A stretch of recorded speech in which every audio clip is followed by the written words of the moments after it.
오늘은 강북권에서 올해 마지막으로 분양하는 창경궁 롯데캐슬 시그니처 상품에 대해서 알아볼 수 있도록 할 텐데요. 성북구에서도 정말 오랜만에 분양하는 단지거든요. 이곳만의 장점이 무엇이고 아쉬운 점은 어떤 게 있는지 같이 한번 살펴볼 수 있도록 하겠습니다. 그럼 같이 알아보시죠. 규모가 지하 4층부터 18층까지 19개 동 1223세대 중에서 일반 공급은 509세대다.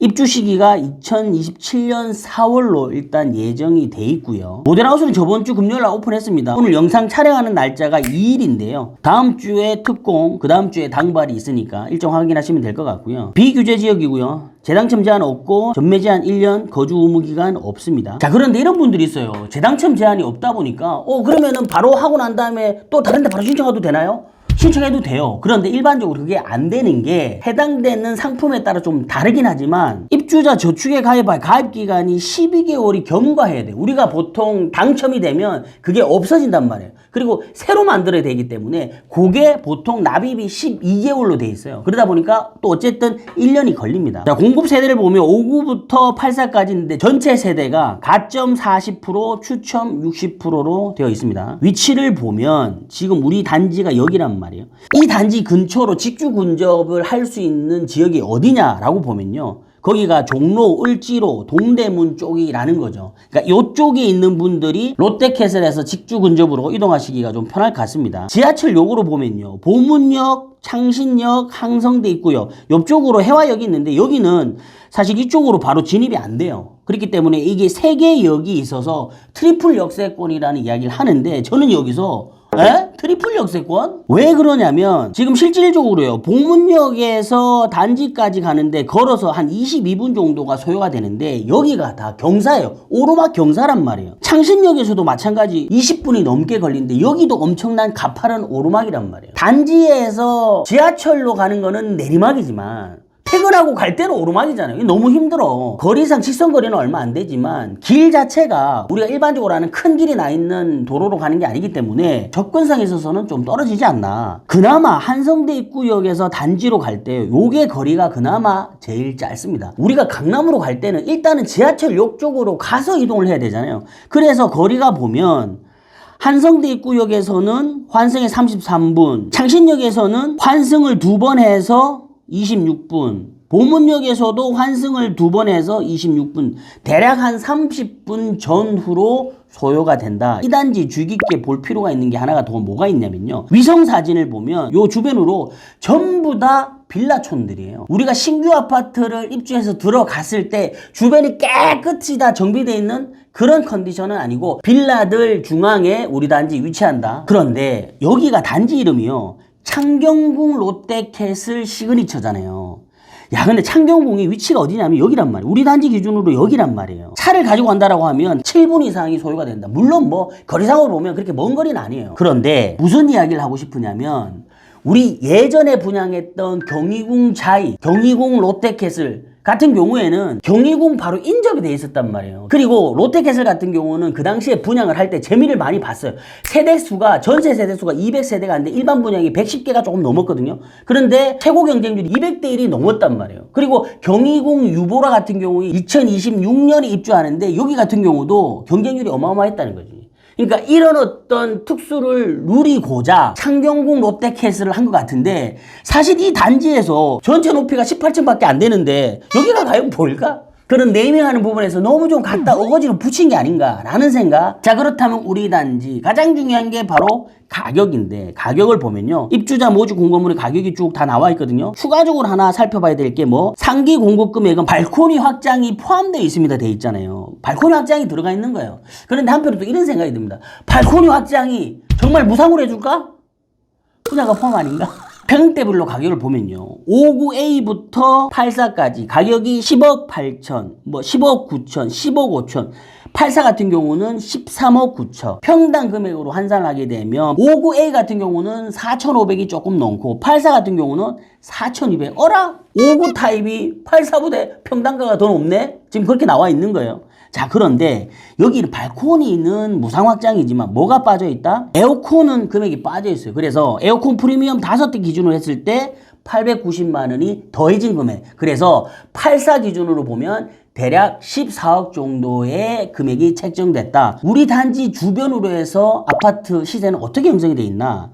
지금 요 바로 밑에 있는 요 단지 있죠? 삼성 푸르지오인데요. 864세대인데 17년 된 아파트예요. 가격이 얼마? 8억 7천. 워낙 연식이 오래돼 있다 보니까 이 정도 가격. 그리고 우리 단지가 일반 분양은 적게 하지만 일단은 대단지잖아요. 비교하는 단지들도 그 주변에서 그래도 조금 단지 수가 큰 거를 비교를 할 때 요 단지가 첫 번째고, 두 번째 단지가 어디냐면 바로 밑에 있는 요 단지인데 쌍용 2단지 919세대. 근데 32년 차에 32년 차. 가격이 얼마? 7억 천. 결국은 이 주변에 이 바운다리 안에 있는 단지는 구축들이기 때문에 비교하기가 어렵다. 그러면 어딜 봐야 되냐? 이쪽에 보면 요 바로 옆에 보면 리슈빌 하우트가 있어요. 여기 같은 경우 어떻게 세대수가 작습니다. 465세대밖에 안 돼요. 입주 3년 차. 가장 최근에 입주한 신축 단지다. 근데 여기 가격대가 어떻게 된다? 15억이 넘게 돼 있잖아요.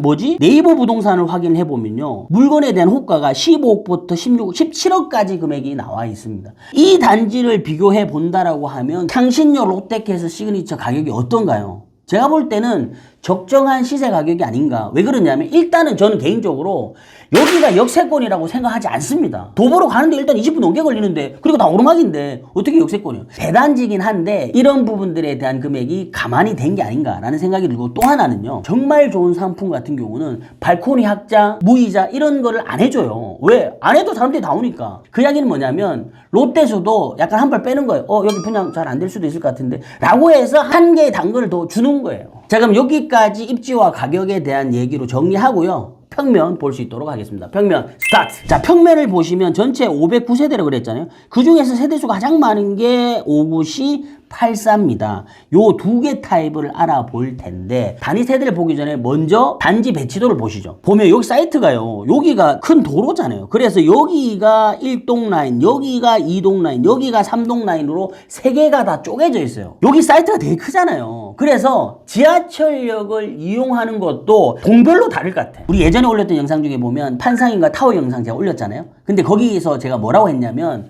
요즘에는 복합형인 타워와 판상을 섞어서 하는 단지가 많이 나온다라고 말씀을 드렸는데, 지금 보시면 여기가 109동이잖아요. 여기가 타워, 판상, 타워, 판상.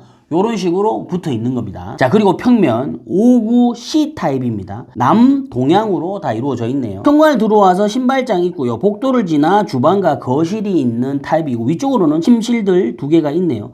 주방 같은 경우는 기역자 형태와 아일랜드 전형적인 타워형 구조고, 여기 식탁 붙이면 되겠죠. 재밌는 건 안방을 들어와서 욕실이 두 개가 있는데 여기 욕실이 붙어 있어요. 여기가 공용, 여기가 부부. 5호 타입 볼 때 세 가지만 보면 된다 그랬죠. 주방이 제대로 돼 있느냐, 그리고 부부 욕실에 샤워 부스가 있느냐, 안방 쪽에 화장대와 드레스룸 있는가 봐야 된다 했는데 요 두 개가 없는 거예요. 그렇다 보면 어떻게 된다? 여기는 무조건 붙박이장을 놓는 형태로 가야 된다. 나머지 특이사항은 그렇게 없는 것 같아요. 5구 타입 치고는 다용도실도 좀 크게 뽑아놨네요. 84는 판상형인데, 요게 3베이 형태로 구현이 돼 있네요. 현관 들어와서 양쪽으로 신발장 있고요. 복도를 기준으로 거실과 주방이 나눠져 있고요. 주방 같은 경우는 D자 형태 키 큰 장 들어가고 식탁이 여기 들어가는 자리입니다. 그죠? 안방으로 들어왔을 땐 화장대와 드레스룸이 작게 들어가 있다. 화장대는 기본적으로 똑같은 사이즈인데 이 드레스룸이 매번 작아요. 웬만큼 평면이 좋은 5구 타입에 나오는 정도의 지금 컨디션인 거예요. 그래서 사실 저는 84 평면에 대해서도 높은 점수는 줄 수가 없다. 다만 정비 사업이기 때문에 이해는 간다. 그리고 홈페이지를 가면 마감재 리스트가 있으니까 요 내용들 참고해서 보시면 되고요. 입주자 모집 공고에 가면 옵션들도 되게 많아요. 현관 중문부터 스타일업 쭉 해서 3구 인덕션까지 전체 금액이 3,640만원 84 기준으로 옵션 금액이 있습니다. 그렇다면 우리 아까 봤을 때 84 기준으로 분양가에다가 에어컨 5대 들어가고 옵션까지 넣는다라고 하면 대략 얼마? 14억 4천 정도가 들어간다. 여기 같은 경우는 제가 VR을 좀 분석을 하려고 보니까요, 홈페이지에 VR이 없어요. 그래서 롯데에서 제공하는 영상에 공간별로 제가 캡처를 떠서 그 부분에 대한 걸 설명 좀 드려볼 수 있도록 할게요. 자, 여기가 거실 뷰인데요. 거실이 딱 보니까 어떻게 유리 난간대, 간접이 들어가고 똥똥똥 집부등이 들어가는 형태. 그리고 이쪽을 보면 여기가 필름 판넬로 되어 있어요. 이렇게 해서 필름 판넬 들어간 요런 부분들 다 필름 판넬 들어가잖아요. 요런 부분들이 업그레이드가 되어 있다. 주방은 디귿자 형태의 요 큰 창이 들어가는 구조로 되어 있네요. 요렇게 키 큰 장 들어가고 냉장고와 김치 냉장고 들어가는 거 다용도실로 들어가는 부분 보이고요. 주방이 디귿자 구조에서는 항상 이렇게 측면이 마감하기가 조금 애매한데 2단으로 오픈 선반을 하고 위쪽에는 수납을 할 수 있게 그렇게 마감을 했네요. 상부 쪽에는 일반적인 주방 조명이 들어갔습니다.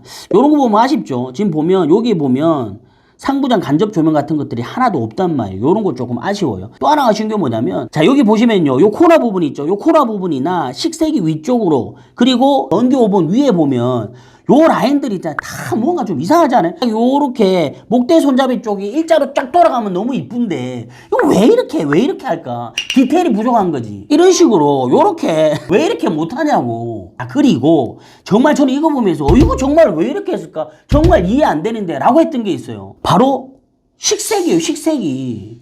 우리가 통상적으로 식세기는 어떻게 개수대 옆이잖아요. 그런데 여기는 보면 어떻게 돼 있냐면 개수대 여기 있는데 식세기를 여기 놨어요. 여기. 왜 우측에 놓냐고. 이 외쪽에 자리가 있는데 자 여기가 안방인데요. 안방 같은 경우는 어떻게 드레스룸이 되게 작잖아요. 그래서 붙박이장이 필히 있어야 되는데 어떻게 옵션으로 줬어요. 옵션으로. 부부욕실 보면 보니까 600에 600각짜리 큰 타일을 벽에 썼고요. 바닥은 300에 300각짜리 톤 다운 시킨 형태로 마감이 들어갔고 양변기와 세면대 뒤쪽으로 들어간 벽과 선반석을 좀 포인트로 해서 엔지니어드 스톤이 들어갔네요. 사실 디자인적인 측면에서 이 색깔이 어울리는지는 잘 모르겠습니다. 세면대 하부장 있는 거는 되게 사용성이 좋다. 뉴빌드. 어떻게 보셨습니까? 롯데캐슬 시그니처 상품은 입지적인 부분에서는 글쎄 역세권은 그건 아닌 것 같고 가격적인 부분에 대한 거는 시세를 반영한 게 아닌가. 어떻게 보면 조금 쌀 수도 있다. 아무쪼록 이번 영상 좋아요 구독 많이 해주시고요. 여기서 또 한마디 드려야 될 것 같아요. 좋아요를 좀 많이 눌러주세요. 그래 제가 영상을 만드는데 힘이 나죠. 영상을 보고 좋아요를 안 누르는 사람은 센스가 없는 분인 것 같아. 네. 아무튼 이번 영상 좋아요 많이 눌러주시고요. 그래서 오늘의 한 줄평 두둥 선당 후공 일단 청약부터 넣자.